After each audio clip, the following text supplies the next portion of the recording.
We've got the latest on Matthew Stafford. Who will be the Rams starting quarterback against Green Bay? And what are their playoff chances right now? That's coming up next here on Locked On Rams.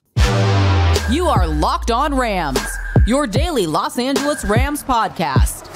Part of the Locked On Podcast Network, your team every day.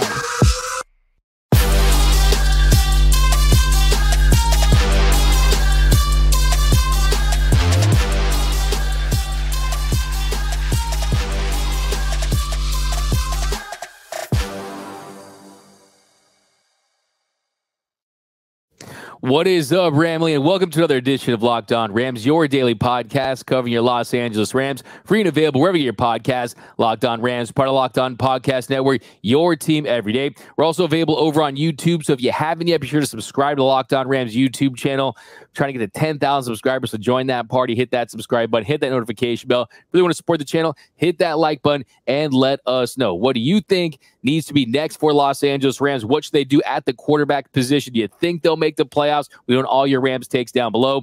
My name is Doug McKay. My friends call me D-Mac. You can follow me on X and Instagram at DMac_LA. I've been covering LA sports for over a decade. Sports Illustrated, 24/7 Sports, Dodgers Nation. Now the Rams for Locked On. And as always, I'm joined by the Rams pre-half and post-game show host for the Rams flagship radio station, ESPN 710 LA. He's in his 8th season covering your Los Angeles Rams, the People's Champ, Mr. Travis Rogers. You can follow him on X at Travis Rogers. And on today's show, we're going to talk about what is next for the Rams after their beat down in Dallas, what they do at the quarterback position, what went wrong. First things first, Travis, we have to talk about Matthew Stafford. He was banged up. He was bruised. He did not finish the game. He ended up going 13 for 22, 160 yards and 1 touchdown. The big question now, though, before we get into the update is, when did he suffer this injury? Of course, he hit it on the Cowboys player's helmet there in the first half after the failed 2-point conversion, and then he ends up re-aggravating it on the successful 2-point attempt on the Philly special. My first question, Travis, is if you have a quarterback who's injured, a quarterback who's running and scrambling for his life all day, how do you run that play on a 2-point conversion attempt when you're down 18 points in that situation? Yeah, I think that was just desperation mode, right? That's probably their best 2-point play, or at least the one that they thought would work best under the circumstance. And, you know, if Tutu doesn't short arm that throw, and I get it, Micah Parsons is coming in there with bad intentions, getting ready to make something happen. I understand why you'd be a little tentative in that spot, but I think it was the result of a bad throw more than anything else. It's not like Stafford got hit. It was just underthrown, and he kind of stumbled into the end zone for that 2-point conversion. But I just think you're starting to see, unfortunately, what this team is if the quarterback is something less than great, because he wasn't very good yesterday, right? We saw the terrible pick six. We saw some other, just stuff that just didn't look particularly good. We saw him take a couple of hits along the way. This team is, their margins, as we said a million times, the everydayers are probably sick and tired of hearing about this by now. Their margins are razor thin. And if Matthew Stafford is hurt or having a bad day, they're not razor thin, they're non-existent. And you get what you get, which is you got absolutely run over by a pretty good Cowboy team. Yeah, we've seen in recent weeks that Stafford, we know he can make the big throws, the elite throws at times, but it's also some of those back-breaking interceptions. We're going to talk about the pick in the first half that led to 6 points for the Cowboys. But I think just in general, what we're seeing with Matthew Stafford is this is a guy that can't function with a below-average offensive line, right? There's no mobility there. He's been banged up. And I think at that play, it's for sure, Tutu Atwell, not the greatest throw. You're desperate in that situation. You want to make something of that game. But, I mean, if you catch that clean, there's a defender there. It could have been even worse. So it's a little bit of a head-scratching. It's kind of fair to criticize that play calling there. But we do have an update, Travis, on where he's at heading into next week. Ian Rappaport, he tweeted out just now, my understanding is x-rays are negative. So unless the CT scan or MRI shows something different, no fracture, but they are looking at a variety of options here for Matthew Stafford. No firm decision, but it does seem like missing next week's game and going forward is something that is in the realm of possibility for the Rams. It is something they're discussing. They're trying to get on a plan going forward. And then Adam Schefter said on ESPN's NFL Live, quote, Matthew Stafford is dealing with a tendon issue in his right thumb that the Rams believe will take a couple of days to figure out whether or not he can come back. Now, Schefter didn't rule out the possibility of Stafford playing against the Packers on Sunday. When asked if he was going to go in that game, he said, we'll see. But with the bye week coming in week 10, him dealing with not only just a thumb injury, he's been banged up in recent weeks. It almost seems like all signs are pointing to him not playing in Sunday's game against the Packers. We know he's a warrior. We know he wants to be out there to help his teammates. He's the ultimate competitor. But let's not forget, this is the guy that wants to help this team win next year. They have a lot invested in this guy. Do you really want to throw him out there and risk him getting even more injured and possibly losing him for a longer period of time? I'm not so sure I like that idea. So, Travis, I'm assuming we'll hear more from Sean McVay a little later, but what do you think they need to do moving forward? Because right now you're looking at Brett Rippon as your starting QB1. Look, if Matthew Stafford's hurt or significantly compromised anyway, it's a wrap. It's over. I mean, I can sit here and say, oh, it's over. That's it. Right. I mean, there's not much more to add to it than that. You go straight from, hey, listen, win in Green Bay, go into the bye, get healthy, find a win, maybe somewhere where you might not expect one. You get to 9 wins, you got a chance. That's the best case scenario. But look, here's 2 things we know for sure. Matthew Stafford is tough as you know what. He is a tough quarterback. You have to have a healthy thumb to grip a football. Okay, so if he couldn't do it, and he wasn't able to muscle through that pain, I think you kind of know what's coming up next. Whether he can play or not, I think we'll see him out there. If it's not broken, I'm sure they'll try to do something with some shots and some wraps and some splints and all these things. It's his thumb, right? You're not going to be able to throw a football without your thumb working, at least mostly well. They're in the worst possible situation you can be in, which is that Pittsburgh game. We talked. That was you win that Pittsburgh game. What's coming up against Green Bay doesn't matter nearly as much. You still have a chance to go in to the break at 4-5. You still have a chance to. Now you have to win that game to be 4-5. 3-6 is a wrap. Matthew Stafford being hurt is a wrap. Everything comes down to what comes up on Sunday, and you're going to have to do it with a quarterback who, at the very best, is injured, maybe capable of still playing, but dealing with a painful injury. Yeah, and we're going to talk about their playoff chances a little bit. I think some interesting conversation there as far as where they go and what's best for this franchise moving forward when it comes to the ultimate goal of winning Super Bowl championships. But I do want to say that I hope that the listeners of the show know that we prepared them for this, because we've been talking about this ad nauseum about the possibility of Matthew Stafford getting banged up because that offensive line not having a competent backup quarterback. When I see Brett Rippon, I want him to do 2 things, Travis: hold the clipboard and give his teammates high fives after a big play. I do not want to see him in the game doing anything other than that. And look, it just kind of goes back to, you go with Stetson Bennett and you pick Stetson Bennett in the 4th round, and I was pounding my fist. Pick any of the guys that I hope they would get before the draft, and Levis and DTR and Duggan, Aiden O'Connell, Clayton Tune, any of those guys probably in a better spot right now. And yes, I wish him well with everything he's dealing with. He's on the non-football injury list. He was placed there for undisclosed personal reasons. But right now, you got a shaky offensive line in front of an injury-prone Matthew Stafford. What did you think was going to ultimately happen is my question. Yeah, and it's the right question. And I agree with you. The Bennett pick was kind of a head-scratcher at best. And beyond that, I think that the Rams have not really put a great deal of value in that position. Let's go all the way back, right, to when they first came back here. Case Keenum was their starter, and their backup was Jared Goff, who was the number 1 overall pick. And then we saw it flip at a certain point. I think it was week 8 or 9 or whatever it is. And, Case Keenum is exactly what you're looking for in an NFL backup, a guy that can play and can play well for stretches of time. Since then, it's been Sean Mannion, it's been Blake Bortles, it's been John Wolford, it's been Bryce Perkins, it's been Brett Rippon, it's been Stetson Bennett. They don't put value in that position. And I get it. You only have so many dollars that you can spend. You got to go spend them where you think they're going to have the most impact.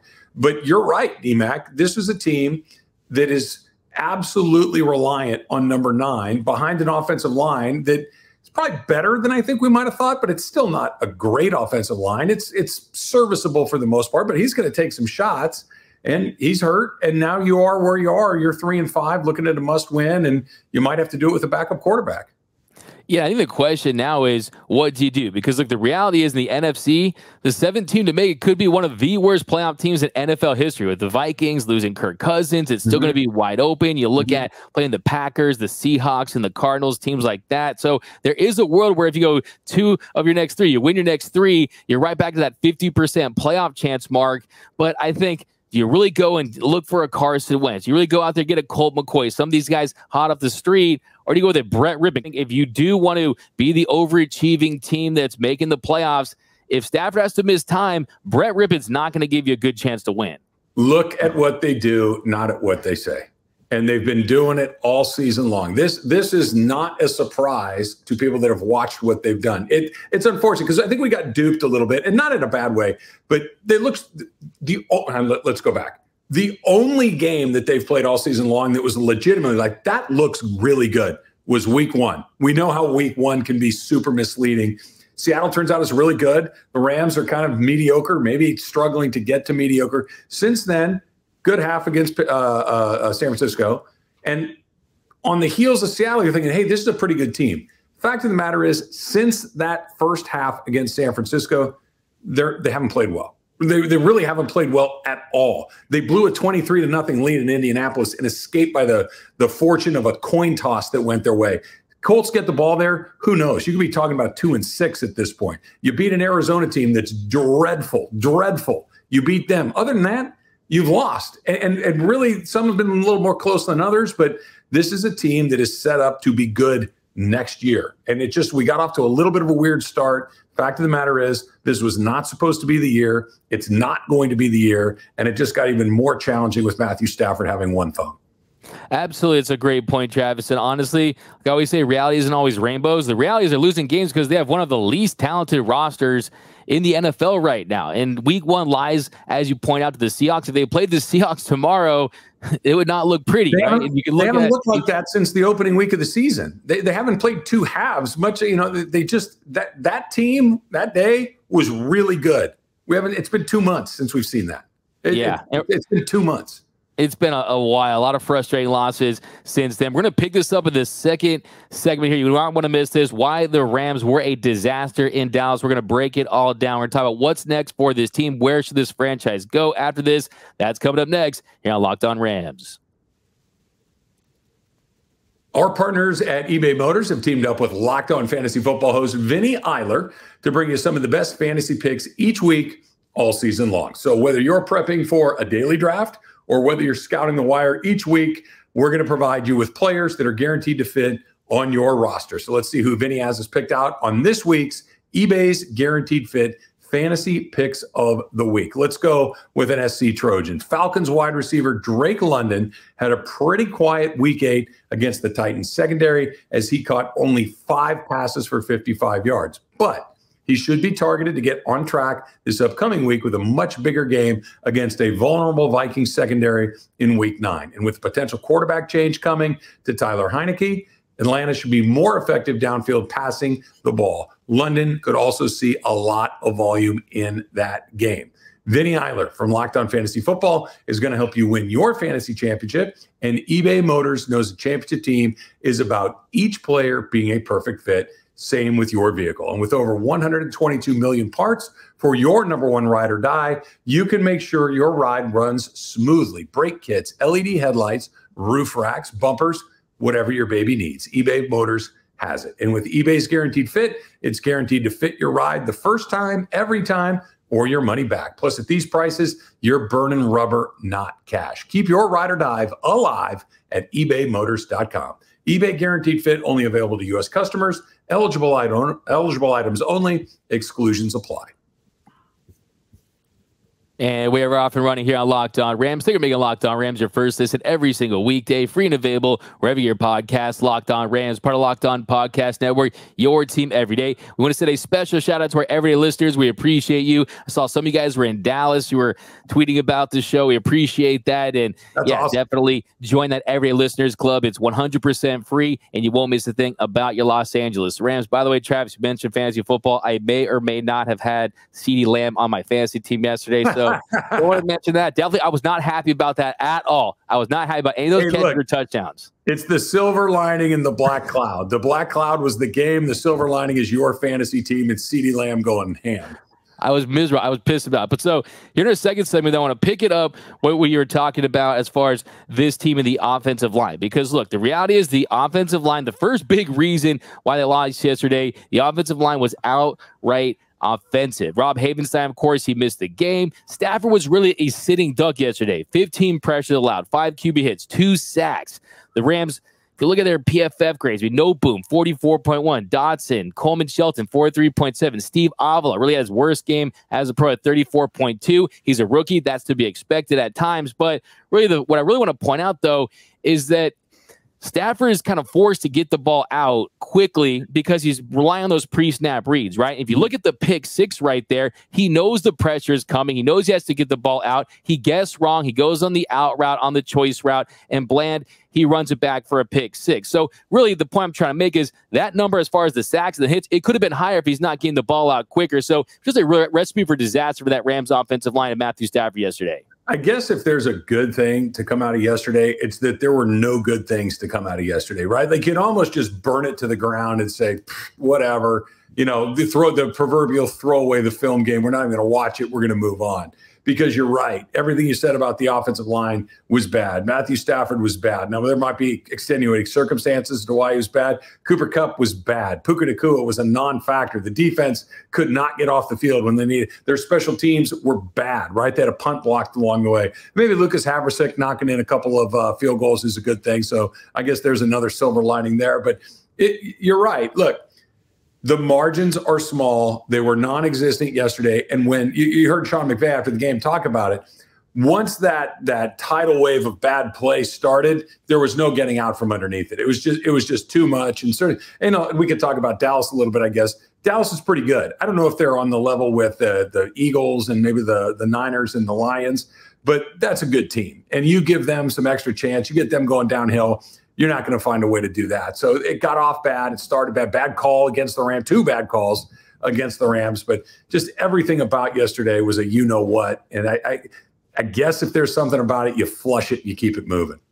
It was ugly. And by the way, I see people hating on Matthew Stafford out there for his decision-making on the pick six and pointing out the fact that he's second all-time with 30 pick sixes right behind Brett Favre, who has 32. I do want to say, though, look at that list. Brett Favre, Stafford, Dan Marino, Joe Namath, Drew Brees, and Peyton Manning. If you want to have a legendary career, throw a ton of pick sixes. You might end up in the Hall of Fame one day. Because you're taking shots, right? The only time it's a pick six is when you're throwing that out and a guy steps in front of it. And look, I'll go back to what we said about TJ Watt. Those other guys get paid too. This was not one of those. Don't get me wrong. That throw that Stafford made was an F. It was bad, right? There's no spinning that. It was a bad throw, but when you're living out there and you're trying to make some of the throws that he makes, occasionally you're going to have a couple of foul balls, and that was certainly one of them. The question is, where do you go from here? Can you get Kupp involved? Can you get Puka back to where he was through the early part of the season? Can you get a lead to try to lean on that running game a little bit? Can the defense get off the field? Because there wasn't too many positives in that game. And, very different opponent coming up in Green Bay, a much more manageable opponent. But again, the Rams, they don't have an advantage over too many teams in this league. So they might have a better record than Green Bay. I don't know if they're going to be, a heavy favorite going into it, if at all. Yeah, and the underdogs of the moment, I think it was 2.5 last time I checked. It's probably higher now, who knows? But you mentioned Cooper Kupp and Puka Nacua, and that was supposed to be how this team was going to stay in games, was through the air. You look at Kupp, 4 catches on 21 yards, 10 targets. You look at Puka Nacua, 3 catches. So if I would have told you before the game that Cowboys secondary that's had its issues this year at times with the injuries that they've sustained was going to hold those two to those final numbers there, you would have really been surprised by that outcome. So just not getting the production from your receivers, the play calling I felt was limited at times. You're not seeing very many deep shots. We've seen the explosive plays throughout this year they've kind of relied on, especially in the first half. So yeah, from a receiver standpoint, just not really doing much. I mean, Tyler Higbee, since signing that contract extension, he's been quiet. They gave him the catch that really should have been called back. So just not a lot there was very encouraging. Now, I do want to point out, though, I see a lot of people out there complaining about the illegal contact call in that first drive from the Dallas Cowboys on Quentin Lake. And yes, by the letter of the law, it was the right call. And then you flip that where they don't make the call on Cooper Kupp. Look, you lose 43-20. It's not the referee's fault, okay? I just don't want to hear with that one. The illegal contact on Quentin Lake, was that the 4th play of the game? Yeah, I mean, something like that. Stop. Look, I don't know. I don't know if it's just my personality. I don't know if it's the fact that for a long time that I did compete in athletics, and it's never the referee's fault. Never. Once in a blue moon, there's something so unbelievably egregious at the very end of a game, you could say, we lost it right there. there's 3 hours worth of football. The 5 minutes hadn't been played in that game. You can't. It was yes, bad call. Okay. Yeah. I mean, figure it out. You lost by 3 touchdowns. This was not a 1 touchdown game. This is a team that is going to, I get it. It's frustrating when you need everything to break your way. When something doesn't, it's incredibly difficult to deal with. But Rams did last week. I'm willing to listen to some stuff along the way, but this had nothing to do. This had to do with one team played great. The other one played like what, and that was the result. Yeah, there's no way you could frame it as, okay, the better team lost. I mean, I'm not trying to hear that at all. And yes, you're right that most of these players, in my experiences talking to any of these athletes, mainly in baseball, you would assume that they would be complaining about the umpires. They never do. They never blame them on the umps because they know that usually the better team, you have so many opportunities throughout every single game to win a game. Usually the reality is the better team almost always wins, and then you account for coaching, this and that. It can kind of flip the scales a little bit. But yeah, definitely not there. I want to go back to something you said a second ago, D-Mac, talking about the play calling and all that stuff. And, the shots down the field, I kind of understand where that is, why it's not there, just because there's no time, right? To throw the ball down the field, you got to have some time to let everybody get down the field, and the Rams don't have that luxury right now. But I do think it's interesting, and I think that Sean McVay clearly is a very innovative head coach offensively, but it does feel a little stale. It feels like we've seen a lot of the same stuff. Like, when was the last time you saw the Rams do something and say, wow, I haven't seen them do that before? It's been a long – that's why the Philly special on the goal line was like, oh, okay, there's a new one. I'm with you that, when your quarterback gets nicked up doing something like that, it doesn't feel good. But I would like to see a few plays where it's like, oh, man, I haven't seen them break that one out for a while. It feels very, very familiar.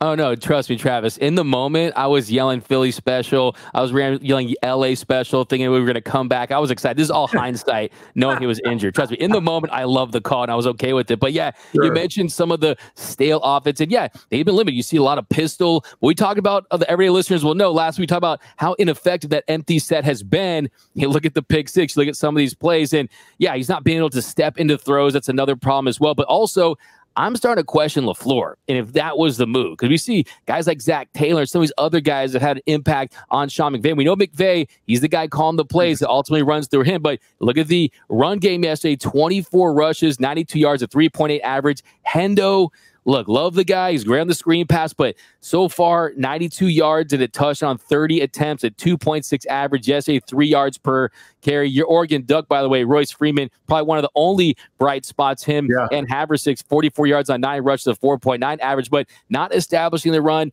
Offensive line didn't do a good job run blocking yesterday. It was just overall not a pretty game. And we got some more takeaways because we're going to talk about one of the biggest reasons why this Rams defense continues to struggle and what truly is next for this franchise. And are we going to look back and wonder about what they did to get that Super Bowl? Because I've heard some fans have some interesting takes on that too. That's coming up next here on Locked On Rams. All right, so you're watching the game and you realize, it's going to go a little longer than I thought. I'm not going to get out of here in time. Or, I forgot to order the food. I forgot to get the groceries, right? Why not take care of everything at the same time? Why root on your team with an empty stomach, right? Get on your DoorDash app and save the day, right? Save on football watch party favorites. Order from some of your more favorite local spots, right? I got a spot in my neighborhood called Bistro K that has unbelievable crab cakes, right? They're just some of my favorite things in the world. You can order those through DoorDash. They're going to bring them right to your house. And while you're there, get a few extra things. Order some groceries too. Get a few things dropped off and you're ready to go. You can do it the day before the game. And if you forget, DoorDash is going to hook you up while the game is going on. You can stock up on your favorite apps, order all your tailgate gear on DoorDash, then get ready to watch the team in style and win. And you can get up to 50% off, up to a $10 value when you spend $15 or more on your first order when you download that DoorDash app and enter the code LOCKED23. Terms subject to change and terms apply. Again, that's 50% off when you use the code LOCKED23 for 50% off to a $10 value on your first order when you download the DoorDash app and spend $15 or more.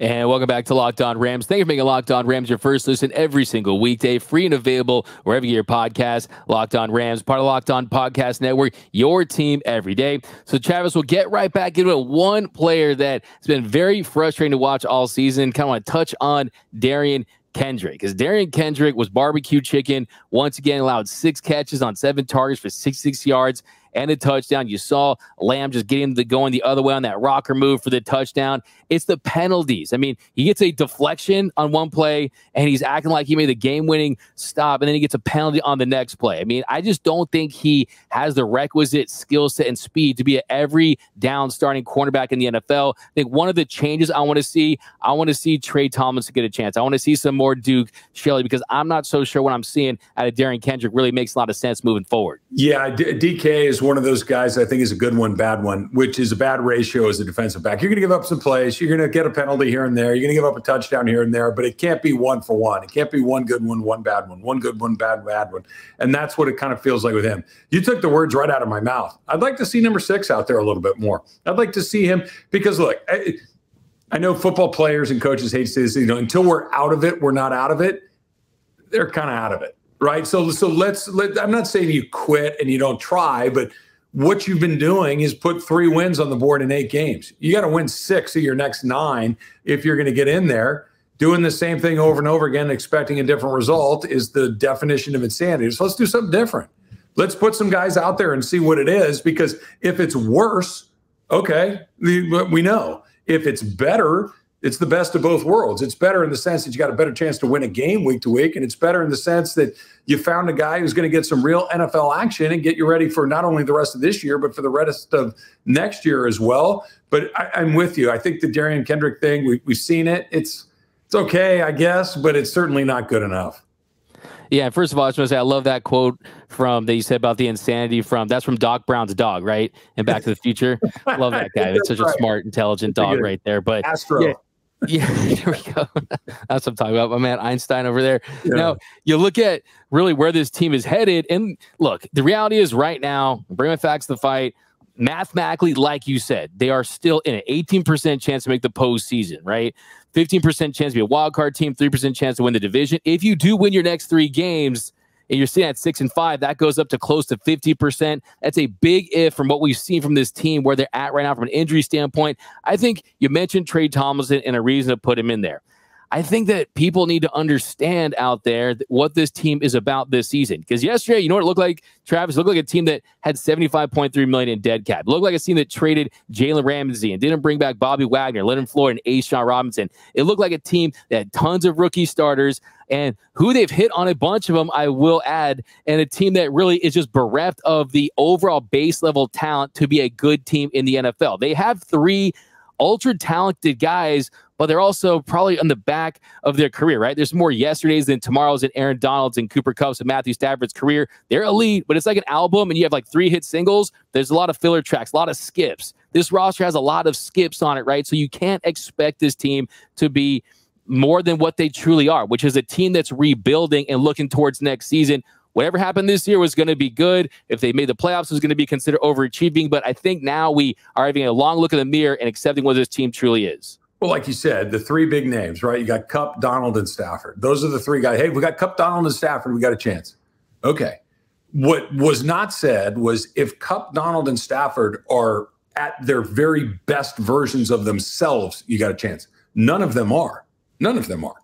Right? Cooper Kupp had his 2 worst games as a pro the last 2 weeks. It's the lowest production that he's had since his rookie years in game 2 and 3. Right? That's not him at his best. Matthew Stafford is clearly not at his best, whether it's physical or something other than that. He's not at his best. And Aaron Donald had a pretty good game against the Cowboys. They gave up 43 points. How good was it? You know what I mean? It's just it's this idea that, well, you got those 3 guys, okay, but that you needed them to be 10s out of 10s, and right now they're giving you 6s and 7s. It's not even near enough. So now you're leading on a roster that is really depleted. You're leading on a roster that's in the midst of being developed. It's going to take some time.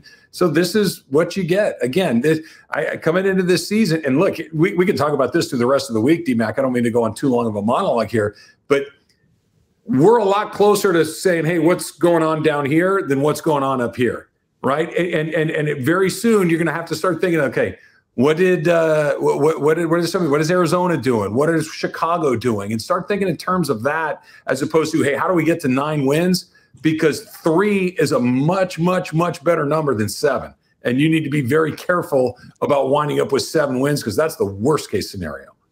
Yeah, and I think that's kind of one of my favorite things about even watching your show, even before I started doing this, is it's really just about the reality and the truth. I'd rather hear the truth about my team than some just idealistic thing that's just not a reality. Like, can this team still make the playoffs? Yes, it's possible. Is it probable? No. Are we still going to root for this team to win games every week until they're limited? Yes, we are, right? There's no doubt about that. I will say, too, I've seen people out there. The meltdown was real yesterday, man. I was in the message boards. The meltdown was real. I had people saying that they were questioning the Rams and how they got that Super Bowl in Super Bowl 56. I say to myself, go to any Rams fan, go to any NFL fan out there and say, would you trade 2 losing seasons for a Super Bowl in your own house where you're the first team to win on a 17-game season? I would do it every single day and twice on Sunday. To me, it's that Simpsons meme where Homer's sleeping in the bed soundly, but the Lombardi trophy is right there. I have no issue with it because they're trying to win big. They know that that's what they have to do to get market share in the city. This would have been a viable conversation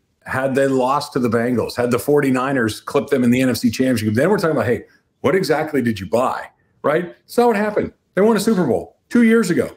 That's not ancient history. That's not when they were wearing leather helmets. That's not Pat Hayden. That's not Jim Everett. That's not even Kurt Warner.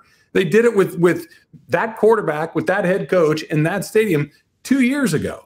It was 100% worth it. But again, it's like anything else, unless you're Stan Kroenke and you can just go spend all the money you want every day for the rest of your life and never think twice about it, you take a really nice vacation. You go out to a couple of nice meals.